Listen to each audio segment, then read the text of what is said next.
T20 world cup से पहले 5 मैचों की T20I सीरीज न्यूजीलैंड के खिलाफ भारत खेलने जा रहा है और यह सीरीज की शुरुआत हो रही है 21 जनवरी से। इस सीरीज में भारत का बहुत कुछ दांव पर लगा है। T20 वर्ल्ड कप के लिए जिन बॉक्सेस को टिक करने हैं उसमें से क्या क्या अभी बचे हुए हैं, आज उसी की चर्चा करूंगा। नमस्कार, आप देख रहे हैं न्यूज बाइस्कोप और मैं हूं Rakesh Ranjan. T20 world cup से पहले आखिरी T20I सीरीज जो है वो शुरू होने जा रही है 21 जनवरी से और भारत इसमें सामना करेगा न्यूजीलैंड का। जब न्यूजीलैंड का नाम आता है तो बात ज़हन में जो आती है वो ये आती है कि न्यूजीलैंड वो टीम है जो भारत को जख्म देते रही है। उसने भारत को टेस्ट सीरीज में भारत में ही पूरी तरह से भारत का सूपड़ा साफ किया था। अब वनडे इंटरनेशनल मैचों की सीरीज भी पहली बार जीत ली और अब उसकी नजर T20I सीरीज पर है। लेकिन विश्व कप से पहले भारतीय टीम हर हाल में यह सीरीज अपने नाम करना चाहेगी। लेकिन भारत को किन चीजों का ख्याल रखना है, विश्व कप के लिहाज से कौन कौन से बॉक्सेस इस सीरीज के दौरान टिक करने हैं, तो देखिए जो सबसे बड़ी बात है, जो बॉक्स टिक करना है वो ये है कि आप विश्व कप में जीत के साथ प्रवेश करना चाहेंगे। मतलब कि जो पहली चीज इस सीरीज से टीम इंडिया चाहती है वो ये चाहती है कि वो ये सीरीज जीते और कंफर्टेबली जीते, ताकि वर्ल्ड कप में बढ़े हुए आत्मविश्वास के साथ वो उतरे।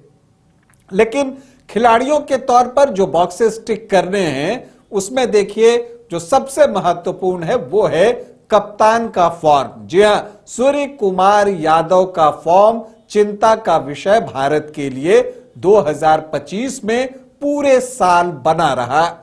क्या 2026 में वो सारी चीजें पीछे छूट जाएंगी और सूर्य कुमार यादव एक बार फिर रन बनाना शुरू करेंगे?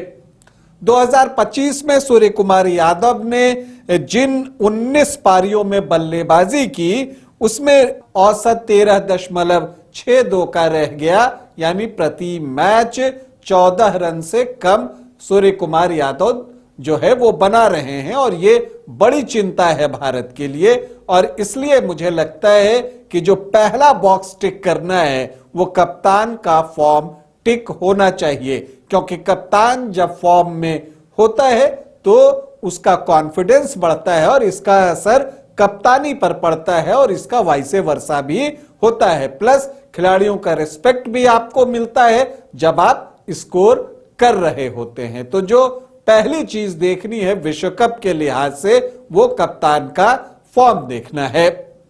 इसके अलावा अगर हम बात करें तो जो चीजें देखनी है, ईशान किशन की वापसी हो रही है एक लंबे अंतराल के बाद T20 की टीम में और बहुत संभव है कि उनको इस सीरीज में मुकाबले खेलने को मिलेंगे, तो उनके प्रदर्शन पर भी निगाहें टिकी हुई रहेंगी। और देखिए जो सैयद मुश्ताक अली ट्रॉफी हुई जिसमें झारखंड चैंपियन बना, उसमें जो है सबसे बढ़िया प्रदर्शन एज ए बैटर किसी का रहा तो वो ईशान किशन का ही रहा था और इसीलिए ईशान किशन पर उम्मीदें टिकी हुई हैं। वैसे अगर आप उनका अंतर्राष्ट्रीय करियर देखें T20I में तो 32 मैचों में उन्होंने 796 रन बनाए हैं और उनका जो औसत है वो 25.5 रनों से थोड़ा ज्यादा है और स्ट्राइक रेट 124.37 का है, जिसमें वो निश्चित तौर पर सुधार करना चाहेंगे। क्योंकि अब मॉडर्न डे क्रिकेट में जो एक औसत है आप है वो ऑलमोस्ट 140 प्लस का आप चाहते हैं टॉप ऑर्डर के बैटर से। जैसे कि अगर आप अभिषेक शर्मा का देखें तो उनका स्ट्राइक रेट 188 का है। तो इसीलिए ईशान किशन पर भी निगाहें लगी हुई हैं। तो वो एक चीज देखना है। निगाहें तो श्रेयस अय्यर पर भी लगी हैं, हालांकि वो वर्ल्ड कप टीम का हिस्सा अभी तक नहीं है, लेकिन तिलक वर्मा कि इंजरी जो है वो कितनी गंभीर है, जो उनकी सर्जरी हुई है, क्या वो विश्व कप से पहले रिकवर कर जाएंगे, ये देखना होगा। लेकिन श्रेयस अय्यर अगर तिलक वर्मा रिकवर नहीं करते तो शायद टीम के साथ जुड़े रह जाएंगे। फिलहाल 3 मैचों के लिए हैं, तो उनके प्रदर्शन पर भी निगाहें रहने जा रही हैं। लेकिन जो मुकाबला है जो भारत और न्यूजीलैंड के बीच इस सीरीज में, उसमें सबसे ज्यादा निगाहें रहेंगी तो वरुण चक्रवर्ती पर रहेंगी। और वरुण चक्रवर्ती के सामने डेरिल मिचेल किस तरह की बल्लेबाजी करते हैं वो देखना दिलचस्प होगा, क्योंकि जो इंडियन स्पिनर्स वनडे इंटरनेशनल में खेल रहे थे, कुलदीप यादव और रविंद्र जडेजा, उनकी गेंदों की बहुत पिटाई की थी डेरिल मिचेल और फिलिप्स ने, और कीवी बल्लेबाज जो है इंडियन स्पिनर्स पर हावी रहे थे। तो यहां पर वरुण चक्रवर्ती की गेंदबाजी ही इस सीरीज का परिणाम तय कर देगी। अगर उनकी गेंदबाजी जो रहस्यमयी है उसी तरह की रही तो फिर भारत के लिए काम आसान होगा, न्यूजीलैंड के लिए मुश्किलें बढ़ेंगी। इसमें जसप्रीत बुमराह के भी प्रदर्शन पर निगाहें होंगी, क्योंकि अगर उनका हालिया फॉर्म देखें तो जितने वो घातक पहले लगते थे, इधर रिसेंट 3-4 महीनों में जो है वो उतने डेंजरस नहीं दिखे हैं।